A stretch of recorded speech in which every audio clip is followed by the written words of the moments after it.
The Silent Judgment. Commander Sarah Chen pressed her face against the cold metal window of the observation deck, watching the distant stars that no longer knew her people's name. The small colony ship Resilience drifted silently through space, hidden in the shadow of an unnamed moon in a forgotten system. For 30 years, this had been home to the last 200 humans in the galaxy.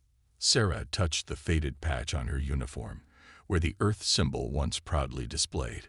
Now it was just worn fabric, like everything else that proved humanity had ever existed.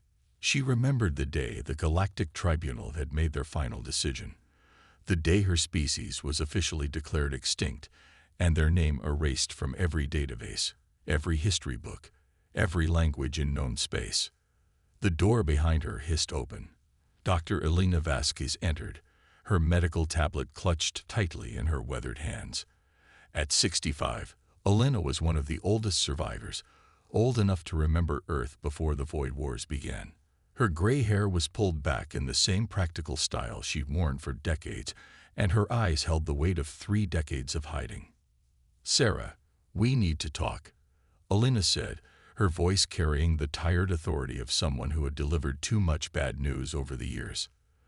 The supply run to Kepler Station picked up something interesting. Sarah turned away from the window. The observation deck was small, barely large enough for 10 people, but it was the only place on the ship where you could see outside without looking at screens or sensors. Sometimes she needed to see the real universe, not the filtered version that kept them hidden. "What kind of interesting?" Sarah asked, though she already knew from Elena's expression that it wasn't good news. Elena activated her tablet, showing a collection of intercepted communications from various alien species. The text scrolled past in dozens of different languages, all automatically translated by their aging computer systems. Listen to this conversation between 2 Cathari traders. The tablet played an audio file. 2 alien voices spoke in their clicking, chittering language, but the translation appeared as text on the screen. Sarah read along, her expression growing darker with each line. The first trader was complaining about a delay in their cargo shipment. The second trader responded, "Well, what did you expect? The shipping company was founded by the Cursed Ones." "Don't say that," the first trader replied quickly. "You know what happens when you mention them. Bad luck follows for cycles." "I didn't say their name," the second protested. "I just said Cursed Ones. Everyone knows which race I mean. Even thinking about them brings misfortune. My cousin once accidentally said their name, and his entire merchant fleet was destroyed by space pirates the next day." Sarah looked up at Elena, her jaw tight with controlled anger. "They won't even say the word human anymore." "It gets worse," Elena said, swiping to another file. "This is from the Threxian Council's public records. They've classified any mention of humanity as a historical hazard. Teachers aren't allowed to discuss the Void Wars in schools because it would require explaining who humans were." Sarah sat down heavily in one of the observation deck's 3 chairs. They were made from salvaged parts of the original Earth colony ship that had brought their grandparents to this sector 50 years ago. Everything on the Resilience was salvaged, repurposed, or carefully rationed. They couldn't afford to draw attention by requesting supplies or trading with established systems. "How did we become the thing that goes bump in the night?" Sarah asked, more to herself than to Elena. Elena sat down beside her. "The Cathari Empire did their job well. After they convinced the galaxy that humanity was too dangerous to exist, they made sure no one would ever want us to return. They turned us into a cautionary tale, a ghost story that parents tell their children." Sarah thought about the last transmission they'd received from Earth 30 years ago. It had been brief and encrypted, sent by General Harrison's final command as the planet's defenses fell.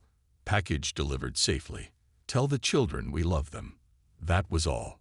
Earth had fallen, and the galaxy had watched it happen, believing it was necessary for the greater good.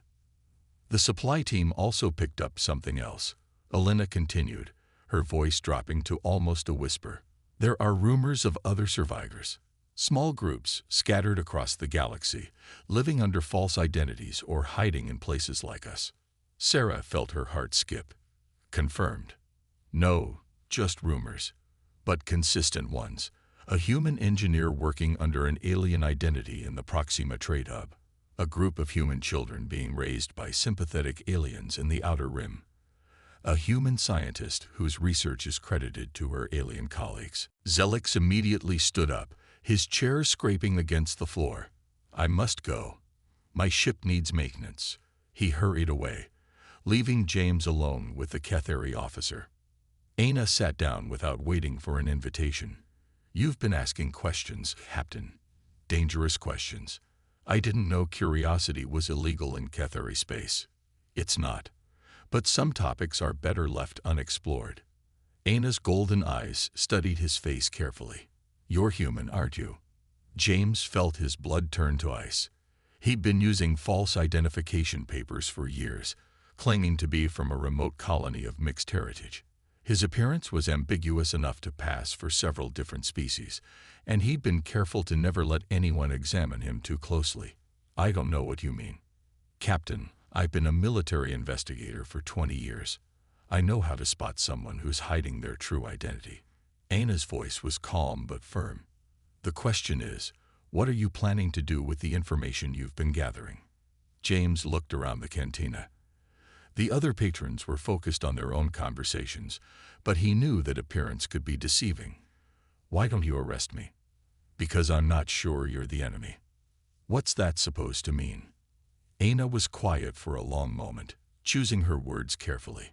3 years ago, I was assigned to investigate a series of incidents in the Outer Rim. Slave trading operations that were being mysteriously disrupted.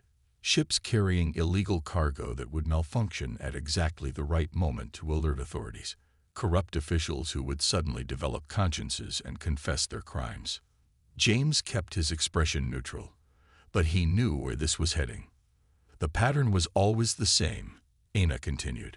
Someone with incredible technical skills would infiltrate these operations, gather evidence, and then disappear. Local authorities would receive anonymous tips that led to arrests and prosecutions. Thousands of enslaved beings were freed, but no one ever saw who was responsible. Sounds like someone with a strong moral compass, or someone whose species had a reputation for interfering in other people's business. Aina's golden eyes never left his face. The thing is, Captain, I started wondering why a species known for being violent and destructive would spend so much effort freeing slaves and stopping corruption. James felt a glimmer of hope. What did you conclude? That maybe the stories we've been told aren't entirely accurate. The conversation was interrupted by a commotion near the cantina's entrance. A group of Threxian traders had entered, their conversation loud enough to be heard across the room. They were arguing about a recent incident involving a cargo ship that had been carrying illegal weapons. The whole thing was cursed from the start, one of them was saying. The ship was built using technology from the Forbidden Ones. Everyone knows that brings bad luck. Don't be superstitious, another replied. That technology is everywhere now. Half the ships in the galaxy use it. Which is why we have so many problems. The first one shot back. Every time someone uses the cursed technology, something goes wrong. Pirates, accidents, system failures. The galaxy was more peaceful before we started using their inventions. James and Aina exchanged glances. This was something James had been noticing in his investigations. Advanced technology that was credited to various alien species, but which showed design principles that seemed consistent with a single source. After the Threxians settled at their table, Aina leaned forward. Captain, I need to ask you something, and I need you to be honest with me. Go ahead. Are there others like you? Other survivors? James was quiet for a long moment. The smart thing would be to deny everything, to maintain his cover and disappear. But something in Aina's manner suggested she was asking for reasons beyond simple curiosity. Why do you want to know? Because if there are others, they need to know what I've discovered. Aina pulled out a small data pad and set it on the table. I've been investigating the Ketheri military archives for the past year. What I found doesn't match the official history. James looked at the data pad but didn't touch it. What kind of discrepancies? The kind that suggest the Void Wars weren't exactly what we've been told they were. Ana's voice was barely audible. Captain, I think my people may have committed genocide against an innocent species. The words hung in the air between them like a bomb waiting to explode. James felt 30 years of hidden anger and grief rise up in his chest.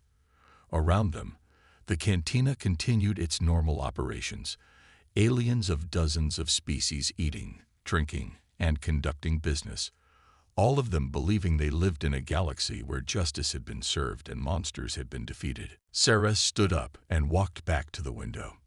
In the distance, she could see the lights of a Nexari passenger ship passing through their system. It would be carrying hundreds of aliens going about their lives, completely unaware that the species they'd been taught to fear as monsters was watching them from the shadows. What do you think they'd say if they knew? Sarah asked. Honestly, most of them would probably panic. The propaganda was very effective. According to every official record in the galaxy, humans were ruthless conquerors who would stop at nothing to dominate every other species. We were supposedly so violent that we couldn't be reasoned with, so dangerous that our entire civilization had to be destroyed for the safety of everyone else. Sarah laughed bitterly. And here we are, hiding on a moon, growing vegetables in converted cargo bays, and trying not to bother anyone. Elena joined her at the window. The truth has a way of coming out eventually, Sarah. Maybe not today, maybe not tomorrow, but eventually someone is going to ask the right questions. When that happens, we need to be ready. Ready for what? To prove that everything they were told about us was a lie. Sarah looked around the observation deck, at the salvaged chairs and the patched walls and the recycled air systems that kept them alive. 200 people, the last remnant of a species that had once reached for the stars with hope and curiosity. They'd been branded as monsters, erased from history, and forgotten by a galaxy that had once welcomed them as neighbors. But they were still here, still human, still refusing to give up. Elena, Sarah said finally, I think it's time we started asking our own questions. Elena raised an eyebrow. What kind of questions? Sarah smiled for the first time in weeks. It wasn't a pleasant smile, but it was determined. Like why the galaxy was so willing to believe we were monsters. Like who really benefited from our extinction, and like what we're going to do about it. Outside the window, the Nexari ship continued on its way, its passengers blissfully unaware that humanity's ghost was watching them pass. But ghosts, Sarah reflected, had a tendency to become very real when the truth finally came to light. The Resilience drifted through space, carrying its precious cargo of forbidden humanity toward an uncertain future. But for the first time in 30 years, that future felt like it might hold something more than just survival. It might hold justice. The forbidden name. Captain James Rivera had been a smuggler for 15 years, but he'd never encountered anything like this. He sat in the dimly lit cantina on Nexus Prime, the galaxy's largest trading station, watching alien faces carefully as he asked his questions. What he'd discovered in the past 3 months was disturbing enough to keep him awake most nights. The Vorthek merchant across from him shifted uncomfortably in his chair, his 6 arms twitching nervously. Captain Rivera, I told you already. I cannot discuss this topic.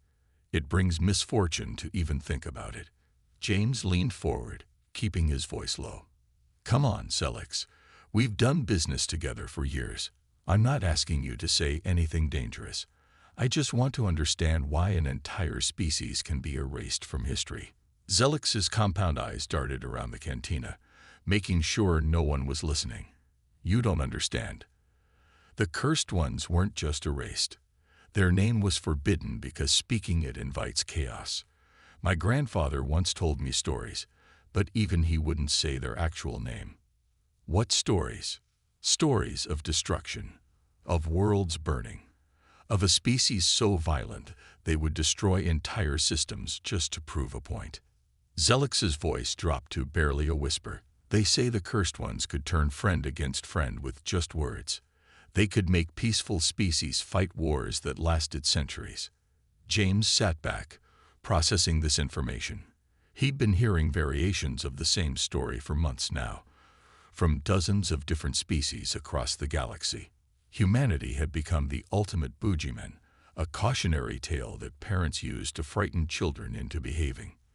The cantina door opened, and a familiar figure entered, Captain Aina Corvex of the Stellar Patrol, a Ketheri officer with silver-scaled skin and intelligent golden eyes.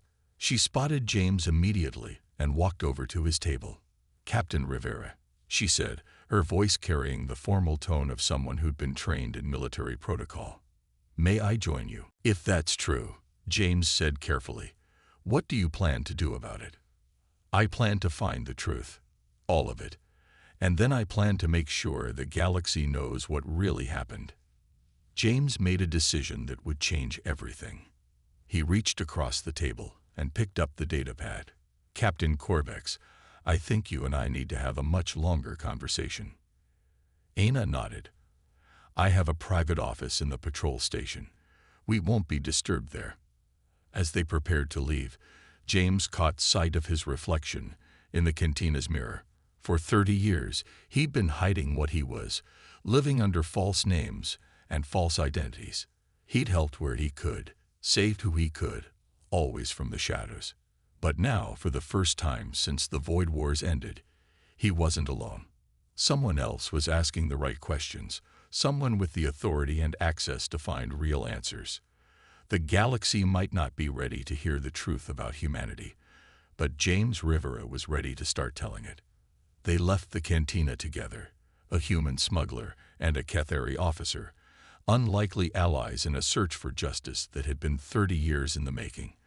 Behind them, the other patrons continued their conversations, unaware that the forbidden name was about to be spoken again.